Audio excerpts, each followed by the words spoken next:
বিজ্ঞাপনী সংস্থা এশিয়াটিক গ্রুপের ৮ পরিচালক সহ তাদের ১৭ প্রতিষ্ঠানের ব্যাংক হিসাব জব্দ করা হয়েছে।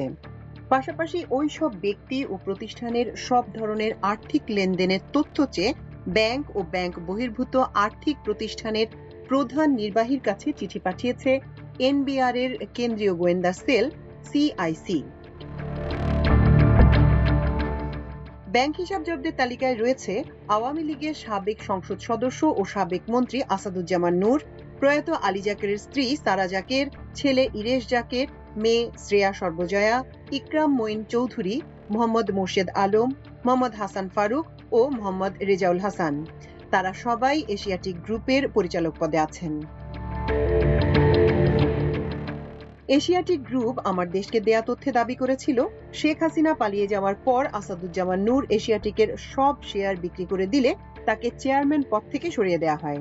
তবে আগস্টের কোন সময় তিনি পদত্যাগ করেন এ বিষয়ে এশিয়াটিকের পক্ষ থেকে কোনো তথ্য দেওয়া হয়নি।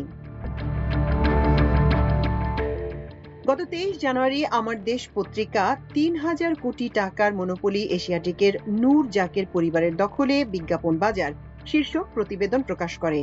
এতে বলা হয়, এশিয়াটিক গ্রুপ তাদের ১৭টি প্রতিষ্ঠানের মাধ্যমে গত ১.৫ দশকে দেশের বিজ্ঞাপন বাজারের ৮০% দখলে রেখেছিল। এর মাধ্যমে দেশের সংবাদ মাধ্যমগুলোকে পরোক্ষভাবে নিয়ন্ত্রণ করত আওয়ামী ঘরানার বিজ্ঞাপন সংস্থাটি।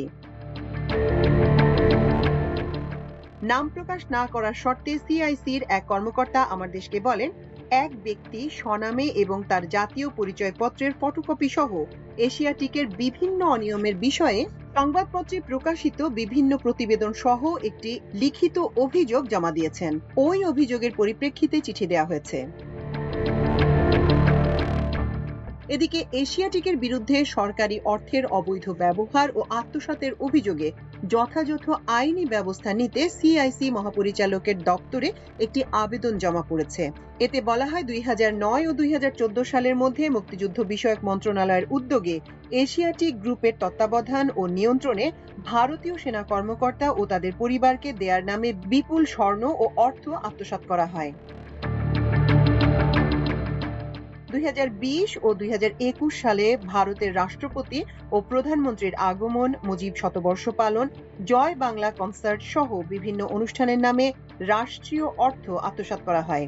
এসব প্রতিষ্ঠান মিডিয়ায় বাজেট নিয়ন্ত্রণ সহ বিভিন্ন ইভেন্ট তৈরির নামে সরকারি হাজার কোটি টাকা নিজেদের নিয়ন্ত্রণে নেয়।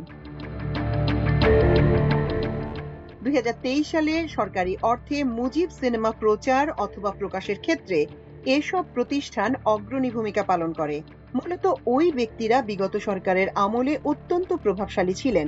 তাদের বিরুদ্ধে বিভিন্ন অনিয়মের তদন্ত করে আইনানুগ ব্যবস্থা নেয়ার জন্য আবেদনে বলা হয়েছে।